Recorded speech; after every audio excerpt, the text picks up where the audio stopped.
episódio 5 da segunda temporada da série Leader Experience. Você vai ver Eloy Zanetti com o tema Liderança e Geração Prateada. Eu quero comentar que esse episódio está imperdível. Temos aí um banho de cultura, muitas dicas e realmente fiquei fascinada de ouvir alguém tão inteligente. Continue aí. Olá, eu sou Suzane Zanetti. Bem-vindo a mais um episódio da série Leader Experience, uma jornada inspiradora feita para você. Nós estamos iniciando o episódio 5 da segunda temporada, que tem o nome Uma Nova Consciência.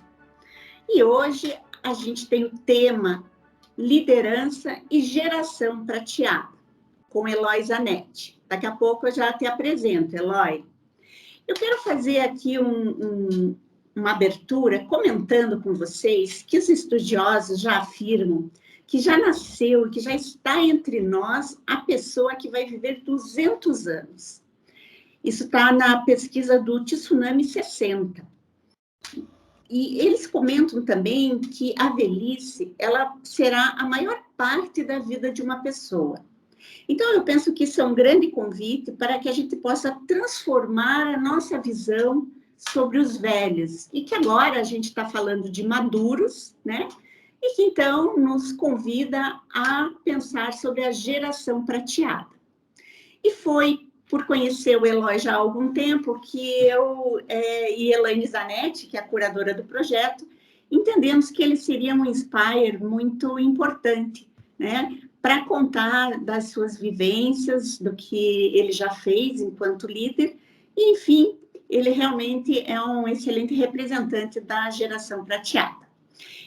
Então, deixa eu contar para vocês sobre Eloy Zanetti, especialista em marketing, comunicação e vendas, autor de livros sobre esses temas e também livros infantis e crônicas. Eloy, obrigado por ter aceito o convite, uma honra ter você com a gente. E eu quero então já passar a palavra para você e que você nos conte inicialmente quais são as suas ideias sobre liderança e geração prateada. Bom, nos últimos tempos que eu ainda estava na ativa, trabalhando com consultorias e palestras, eu percebia, quando eu pegava um avião, ou quando eu ia num evento de marketing, que tinha 1, 2 ou 3 pessoas com os cabelos brancos, o resto era tudo gente com cabelo preto. Comecei a me ligar, disse, está na hora de pendurar a chuteira. Eu fui, inclusive, nos últimos anos, faz uns 6, 7 anos, eu fui num evento de redes sociais, porque naquele ano eu fiz 5 cursos de redes sociais para entender o que era isso. Eu confesso que não entendi até hoje. E eu sentei lá no fundo da sala, num hotel em Curitiba, e olhei todo mundo de cabelo preto, só eu de cabelo branco, constrangido. Daí chegou um amigo, Jorge Cury, disse, Jorge, senta aqui do meu lado, porque somos os dois de cabelo branco aqui, né? Aí eu percebi que estava na hora de sair. Aí me aposentei, vim morar aqui na Serra da Mantiqueira, onde eu me dedico à arte da escrita, de escrever crônicas, de escrever livros, de fazer livros para empresas, coisas desse tipo, e também curtir a natureza, que aqui é pródiga e é fantástica. Mas, ultimamente, eu tenho o seguinte insight, eu tenho muito para ensinar essa geração jovem, por isso eu comecei a rever as minhas crônicas de comunicação e marketing e vendas, que são mais de 300, e hoje eu estou espalhando isso para vários blogs, blogueiros e pessoas e lugares onde você possa divulgar isso e dar um alento para essa pessoal, transmitir essa experiência. Então, hoje eu tento transmitir experiência aos mais jovens. Eu gosto muito de ensinar. Uhum.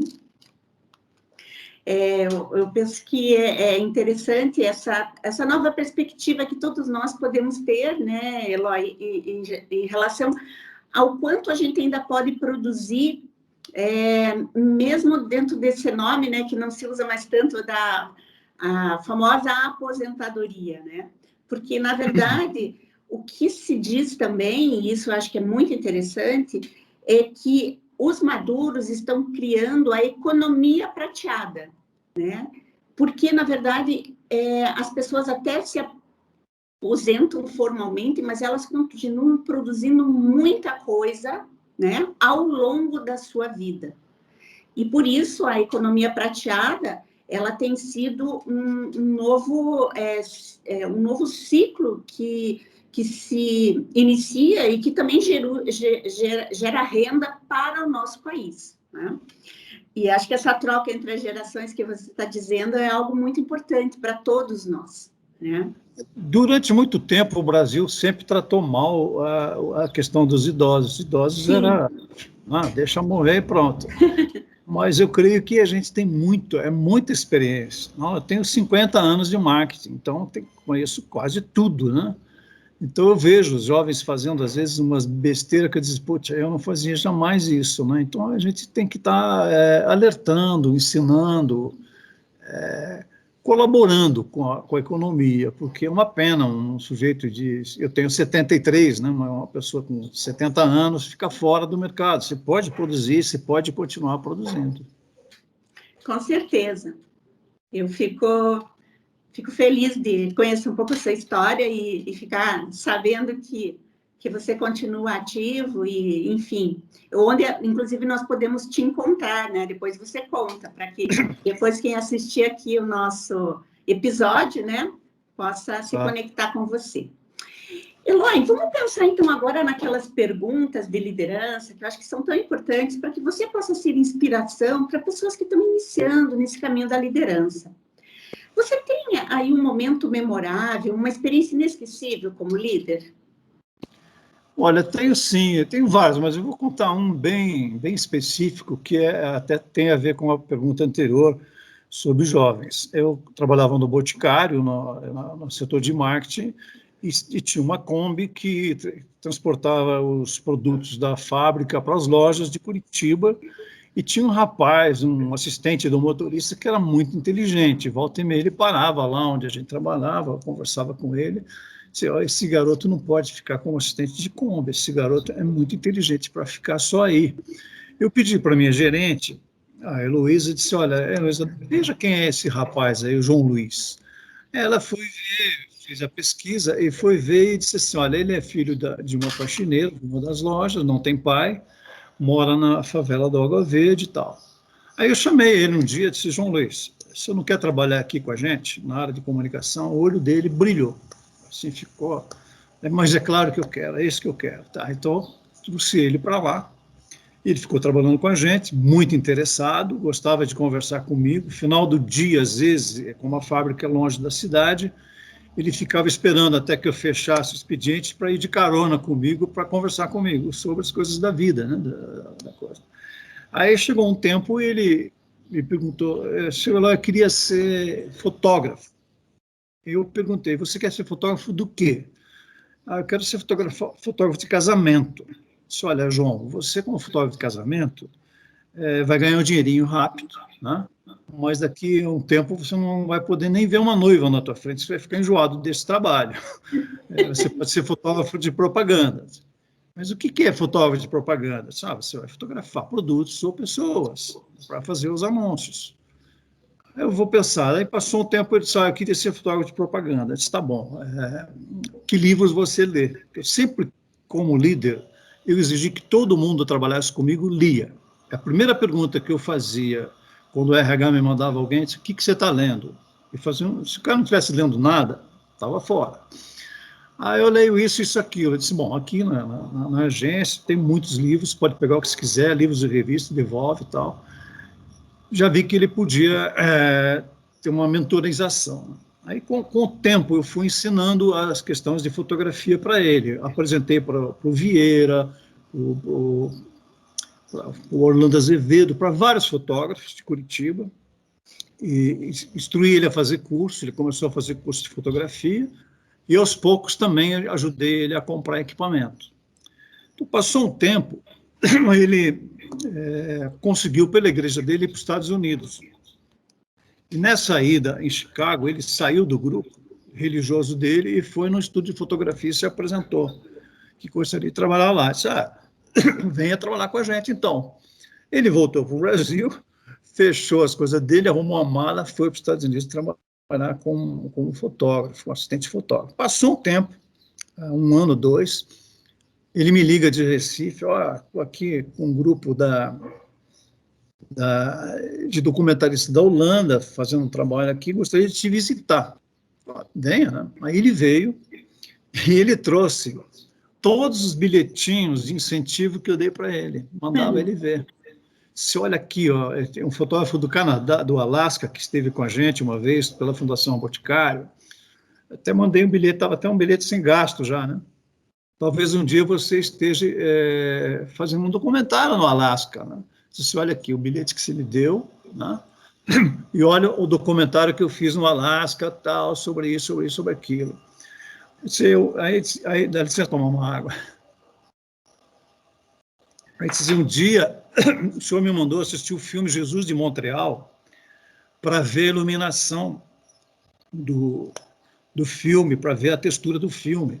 Eu não me lembro, não, você me mandou, eu fui. Aqui estou te dando um vídeo do filme Jesus de Montreal com o autógrafo do diretor de cinema e do principal ator, que eu trabalhei com eles. Ele me mostrou trabalhos dele com o Harrison Ford, com a Madonna, com grandes filmes de Hollywood.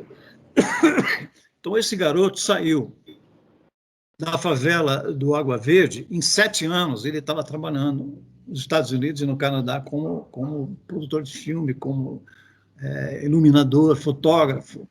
Isso me dá muito orgulho de ter ajudado esse rapaz, assim como a possibilidade de você ser líder, você ajudar muitas pessoas, né? Uhum. Fazer com que as pessoas saiam melhor do que quando entraram para trabalhar com você. Isso eu sempre cuidei disso. As pessoas que estavam lá comigo tinham que fazer cursos. Eu sempre estava, faça esse curso, faça esse, faça aquele. E as empresas podiam pagar. Então, Bamerindos, Boticário, eles ajudavam muito. Eu sempre encaminhando gente para fazer cursos e se aperfeiçoar. Então, isso me dá orgulho como líder. Sim, uma história bonita. Você vê que você foi comentando quantas mensagens, né, que você colocou e que ficaram para ele como um estímulo de evolução, de crescimento, né? Foi um papel de mentor. Oi? E ele me perguntou como é que eu posso pagar aquilo que você fez por mim. Eu disse, olha, um dia que você encontrar um João Luiz pelo caminho, ajude. Um gesto para ele a ser um outro João Luiz, né? Uhum. Então, isso é um exemplo bacana que eu acho. Eu cheguei a me emocionar aqui. Acho que você tem que ficar muito orgulhoso mesmo.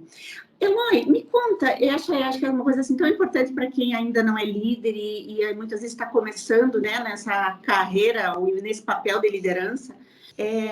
Que obstáculos você enfrentou na primeira vez que foi líder?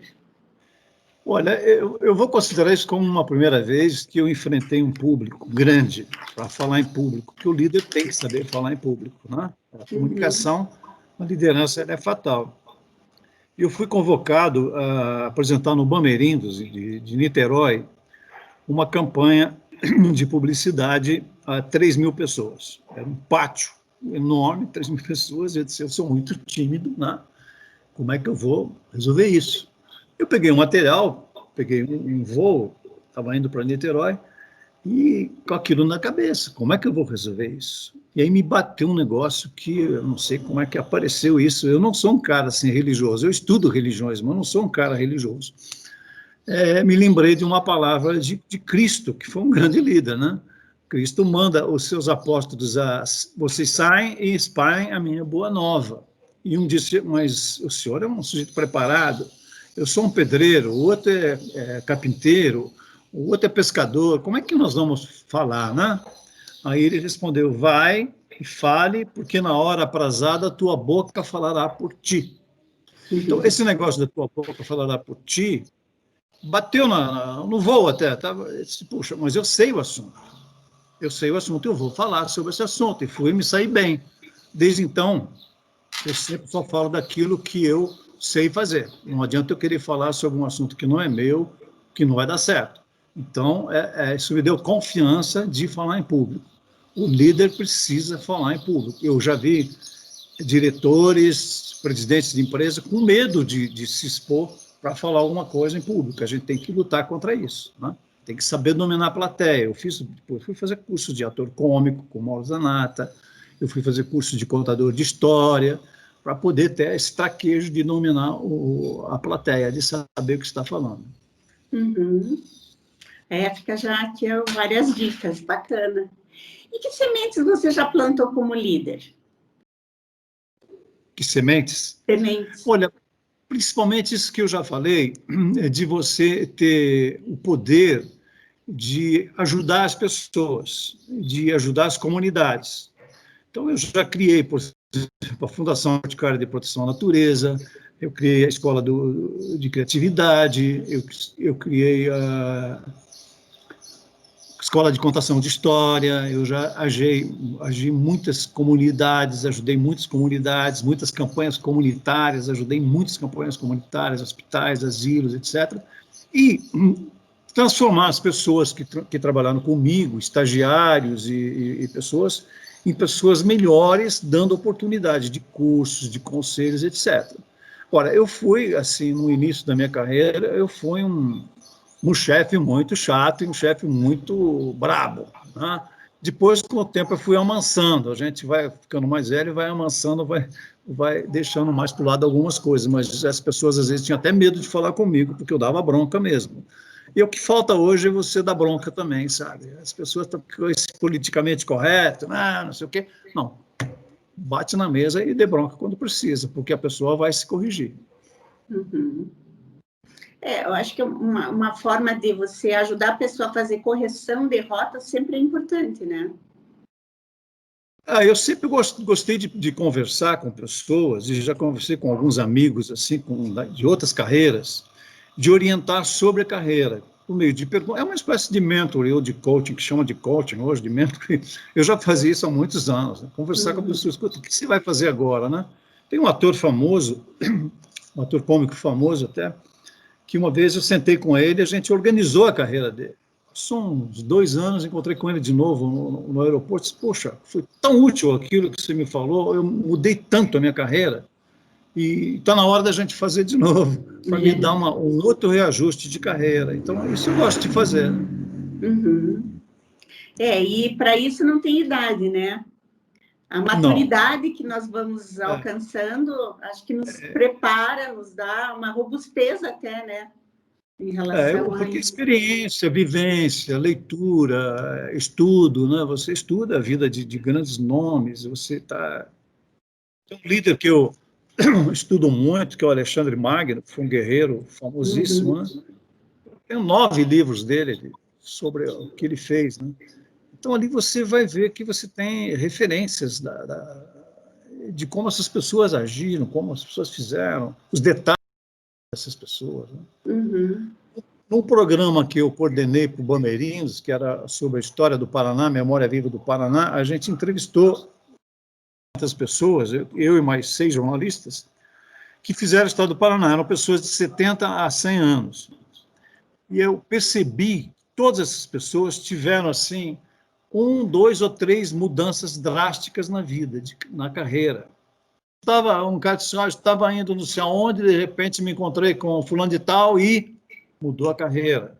Estava fazendo tal coisa, recebi um convite e mudou a carreira. Então, a gente não tem uma carreira linear. As pessoas mudam de carreira, e às vezes de forma drástica. Drástica que eu digo, repentina. Até porque, com o tempo, a gente vai descobrindo novos talentos, não é, Eloy? Sim. Novos ofícios também, né? Eu comecei a minha carreira de publicidade em 68 como redator. E eu sempre quis ser redator, sempre quis ser editor. Mas eu tive que ser executivo de outras coisas e tal, e hoje eu estou terminando a minha carreira como redator. Como dizem os romanos, né? Os romanos têm um ditado assim: se aquele que não controla o seu destino, fatalmente será controlado por ele, né? E o destino te leva. Você vai ser aquilo que você foi chamado. Ser aquilo que foi chamado. Nossa, eu gosto muito disso. E olha, a gente está começando até a ficar poético, né? Vamos entrar aqui nessa questão. Há uma poesia da sua liderança? Olha, uma vez eu estava em Londrina, e um cara da Rede Massa, o Eloy faz um marketing romântico. Fiquei assim, pô, será que isso é um elogio ou é um desaforo? Mas eu sempre considerei o marketing, esse marketing que ensina nas escolas, ele é um marketing assim, cartesiano, ele soma, divide, multiplica, subtrai. Agora, ninguém te ensina a sensibilidade, a arte, né? Então, isso você vai ter que aprender sozinho. Se você colocar arte e sensibilidade no trabalho de marketing, por exemplo, você vai fazer campanhas inesquecíveis, porque é aí que você pega as pessoas. É o gol do Pelé, é o gol do Ronaldinho. Tem cara que faz gol, mas não tem graça nenhuma. Agora, o molho, aquilo que fica na memória das pessoas é pela emoção. Né? Então, se pegar as campanhas que eu fiz no Boticário, o que eu fiz no Bameirinhos, outros, é sempre pela emoção, é sempre pela arte, pela sensibilidade. Você falou de poesia, eu trabalhei com os grandes poetas brasileiros, trabalhei com o Drummond, com o Mário Quintana, com o Tiago de Mello, foram todos meus amigos, porque eles têm uma antena mais afinada da sociedade, eles são mais refinados na visão da sociedade. Eu usei muito esses artistas, esses poetas, para fazer campanhas, às vezes para... realmente, acho que quando o cara me disse que eu faço um marketing romântico, essa coisa da sensibilidade, de você perceber. Por exemplo, meus artigos, né? Os livros que eu tenho sobre administração ou de vendas, ele tem um viés literal, da minha experiência da área da literatura, de ser amigos de grandes escritores, de pesquisar muito isso. Um amigo meu da Escola Superior de Propaganda e Marketing disse, olha, comecei a ler o artigo, já te reconheci pelo viés literário, que isso você não encontra nos livros de administração. Os livros de administração são chatos, são insonsos, né? Se você consegue colocar alguma frase, alguma experiência, alguma história, é melhor. Né? Então, eu consigo fazer isso. Então, esse viés poético que você fala, talvez seja isso. Eu acho que isso que você está comentando em relação até à própria questão da liderança é uma dica muito importante. Nós já tivemos um outro episódio com o Sérgio Pisa, e ele fala muito disso, né, da importância do líder falar com os liderados de outras coisas, porque é daí que saem ideias, de outras coisas que são, daí, assim, ligados à cultura, né, ligado à arte, ligado ao teatro, né, porque aí é que a gente tem uma expansão de mente, né, e que as ideias e a própria criatividade aflora, né, e nos dá uma dimensão muito maior, né, até para a solução de problemas. Todo bom líder é um bom contador de história.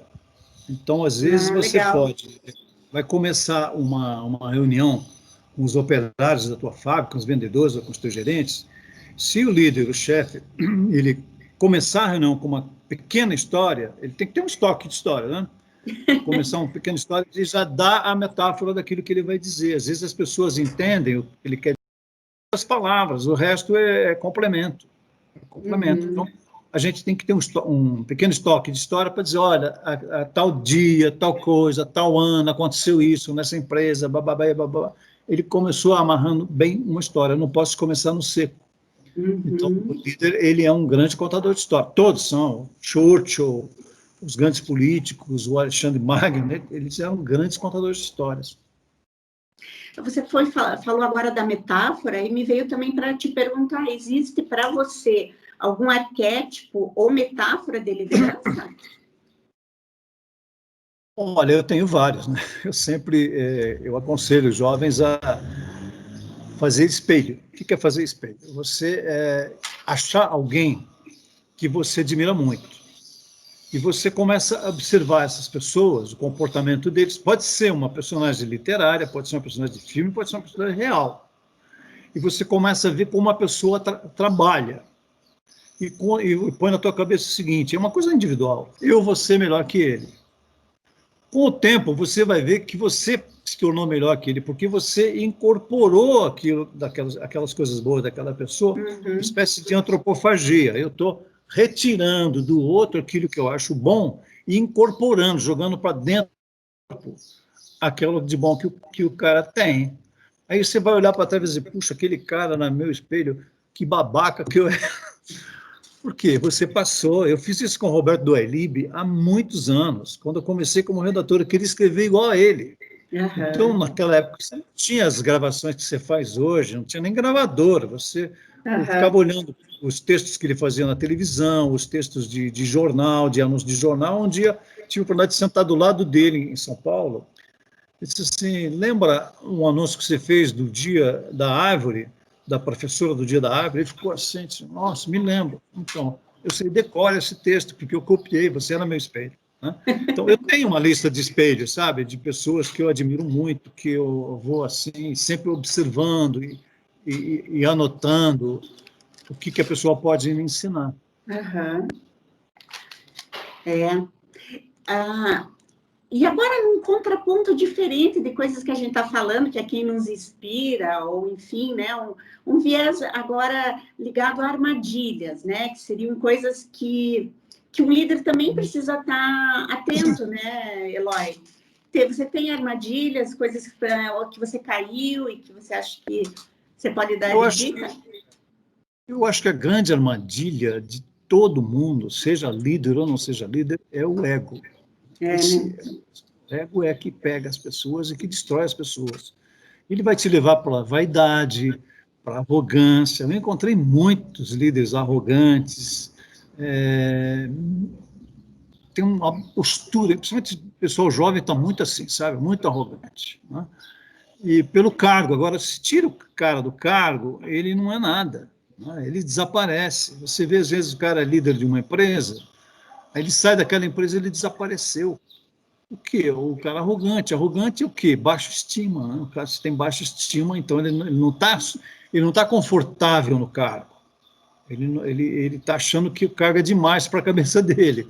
Um chapéu muito grande para a cabeça. Então, ele vem em uma postura de arrogância, vaidade, ego. Esses são os principais inimigos de qualquer liderança e que vai matar os líderes. Eu estudo a vida de grandes guerreiros e a gente vê que o sujeito acaba se matando, acaba se destruindo pela arrogância, pela idolatria. Eles têm que ter muito cuidado com isso. Tem que ter alguém que sempre te... Eu não sei se você conhece a história do Papa, né? Dos papas.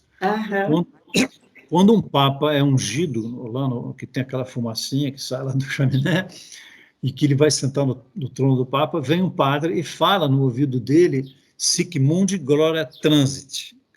Não se esqueça que a glória é passageira. Esse padre está sempre lembrando o papa que a glória é passageira. A gente tem que pensar isso. Porque uma empresa grande, você ser líder de uma empresa grande, você está numa vitrine. Tem que saber que você está numa vitrine, que às vezes você saindo dali, você está fora da vitrine. Como é que fica? Aí o sujeito desaparece do mercado. Essa é uma dica preciosa, Eloy. Acho que para qualquer pessoa, o tempo todo, né? E me conta, tem algum filme que mais impactou você como profissional e o que você aprendeu dele? Olha, tem um filme que é bem interessante, tem a ver com um pouco de arrogância também, que é aquele Mestre dos Mares, uma viagem ao fim da Terra, uma coisa assim, que é um navio que sai de Londres e vai para as Ilhas Galápagos, passa pelo Brasil. Esse filme é famoso.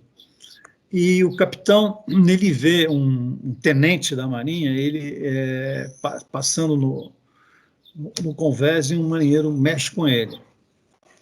Uma intimidade assim que não devia ter. Aí ele chamou o cara na cabine dele e disse, olha, não pode dar essa liberdade aos marinheiros. Você é um tenente da Marinha inglesa, a maior marinha do mundo. Você não pode dar essa liberdade. Chamou a atenção dele disso, né?